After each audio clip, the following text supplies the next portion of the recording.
Hello बच्चों, let's read this question. The question say that how many cubes each of total surface area of 54 square decimeter can be made from a cube of h 1.2 metre. कह रहा है कि मेरे पास कोई एक cube है जिसकी जो डायमेंशन है वो 1.2 मीटर है।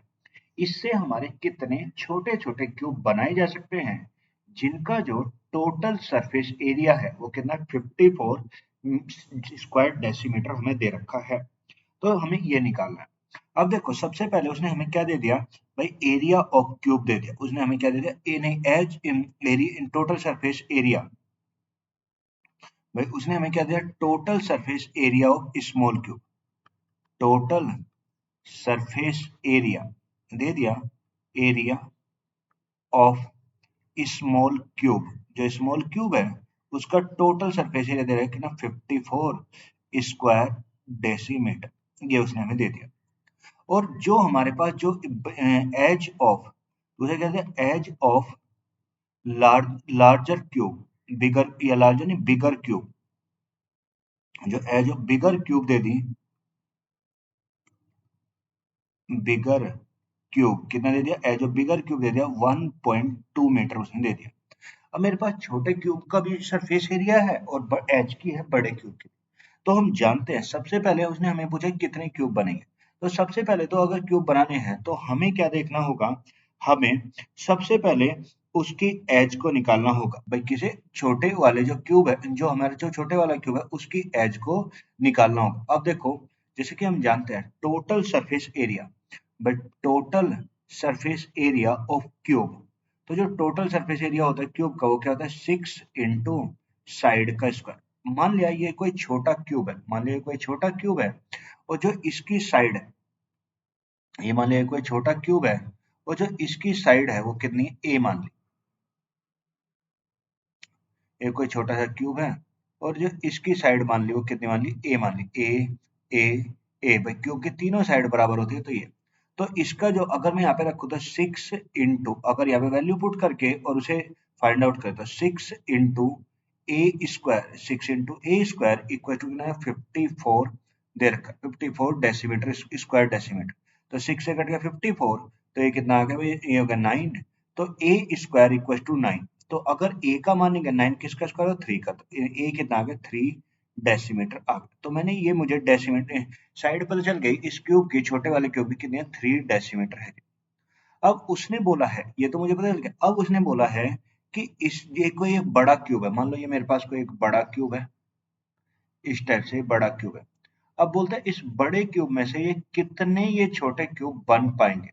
तो किसी को भी जब मेल्ट करके या किसी भी फॉर्म से उसे दूसरे फॉर्म में कन्वर्ट किया जाता है तो उनकी क्या चीज सेम होती है भाई, उनमें से जो भी उनकी वॉल्यूम होती है वो दोनों जितनी बनने वालों की और जो ओरिजिनल है उनकी वॉल्यूम क्या होती है, बराबर होती है। अब देखो मान लीजिए ये बड़ा क्यूब है जिसकी साइड कितनी दे रखी है बी और हमें दे रखी है 1.2 मीटर दे रखी है ये। अब देखो ये वाली साइड 1.2 मीटर है और ये क्या है 3 डेसीमीटर है। तो या तो मीटर को किस में बदलो, मीटर को डेसीमीटर में लेके आओ, या डेसीमीटर को किस में लेके आओ, मीटर में लेके आओ। तो अगर मैं इस डेसीमीटर को मीटर में लाना चाहूँ तो हम जानते हैं भाई 1 डेसीमीटर, हम जानते हैं 1 डीएम, 1 जो डीएम होता है या 1 मीटर होता है उसमें कितने डेसीमीटर होते हैं, 10 डेसीमीटर होते हैं, 10 डेसीमीटर। तो और ये 3 डेसीमीटर है, तो अगर मैं यहाँ पे से 3 डेसीमीटर निकालूं तो 1 इसमें कैसे भाई, यानी 1 डीएम, अगर हम 1 डीएम की वैल्यू निकालें तो 1 अपॉन क्या हो जाएगा 10 मीटर हो जाएगा। तो 3 डीएम, तो यहाँ से जो 3 डीएम की वैल्यू निकल के आएगी 3 डेसीमीटर की, तो जो 3 डीएम आ जाएगा मेरे पास कितना हो जाएगा 3 अपॉन 10, तो कितना हो गया 0.3 मीटर।